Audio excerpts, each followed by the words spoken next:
क्रूरता, दरिंदगी और हैवानियत की ऐसी खौफनाक वीडियो जिसे देखकर आपकी भी रूह कांप जाएगी और कलेजा मुंह में आ जाएगा। केरल के तिरुवनंतपुरम से एक ऐसा सनसनीखेज मामला सामने आया जिसने पूरे देश को झकझोर कर रख दिया है। यहाँ एक 1.5 साल के मासूम बच्चे अर्शित को उसके ही घर में ऐसी खौफनाक मौत दी गई जिसे सुनकर किसी भी इंसान का खून खौल उठेगा। पोस्टमार्टम रिपोर्ट में बच्चे के शरीर पर एक दो नहीं बल्कि पूरे 21 चोटों के निशान मिले। देखिए कसाई सौतेले बाप और एक कलयुगी माँ की वो खौफनाक दास्तां जिसने इंसानियत का जनाजा निकाल कर रख दिया है। ये रोंगटे खड़े कर देने वाली घटना तिरुवनंतपुरम जिले के नेडुमंगड़ की है। बीती 29 मई की शाम 31 साल का अस्कर नाम के एक शख्स 1.5 साल के मासूम असीद को बेहद नाजुक हालत में लेकर अस्पताल पहुंचा था। वहां डॉक्टरों के सामने घड़ियाली आंसू बहाते हुए नाटक करता है कि बच्चे के गले में खाना फंस गया और वह सांस नहीं ले पा रहा है। लेकिन डॉक्टरों की कोशिश के बाद भी मासूम दम तोड़ देता है। शुरुआत में यह मामला एक हादसा लग रहा था, लेकिन जैसे ही हर्षित की पोस्टमार्टम रिपोर्ट सामने आई, डॉक्टरों से लेकर पुलिस तक के पैरों तले जमीन खिसक गई।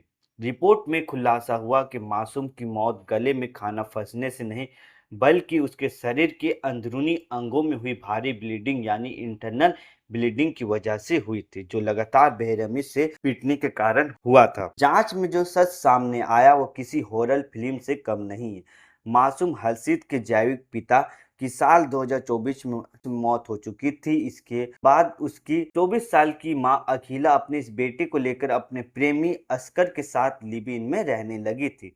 अस्कर एक नंबर का दरिंदा था। वो अक्सर मासूम बच्चे का सिर दीवार से टकरा देता था। हैवानियत की हद तो देखिए, बच्चे के पैरों को सिगरेट और लाइटर से बार बार वो जलाता था। यहाँ तक कि उसके नाजुक अंगों पर भी गंभीर चोटें पहुंचाई गई थी। सबसे शर्मनाक बात यह है कि मां अकीला को इस जुल्म की एक एक बात पता थी, लेकिन उसकी मां कभी अपने बच्चे को बचाने की कोशिश नहीं की। जब वो मासूम घर में इस दरिंदगी को झेल रहा था, तड़प रहा था, उस वक्त उसकी मां तमिलनाडु में एक डांस प्रोग्राम में ढुमके लगा रही थी। 2 हफ्ते पहले एक सोशल मीडिया ब्लॉगर के वीडियो में भी बच्चे के दोनों हाथों पर प्लास्टर दिखा था। तब मां ने बहाना बनाया था कि बच्चा साइकिल से गिर गया, जबकि सच ये था उसके हाथ मार मारकर तोड़े गए थे। इस मामले में बच्चे की नानी रीना ने भी रोते हुए बताया कि उन्हें अस्कर पर पहले से शक था। उन्होंने पुलिस में शिकायत भी की थी और बेटी से भी भीख मांगी थी कि बच्चा उन्हें सौंप दे, लेकिन उसकी बात नहीं सुनी गई। अगर समय रहते पुलिस ने नानी की शिकायत पर एक्शन लिया होता तो आज इस मासूम की जान बच जाती।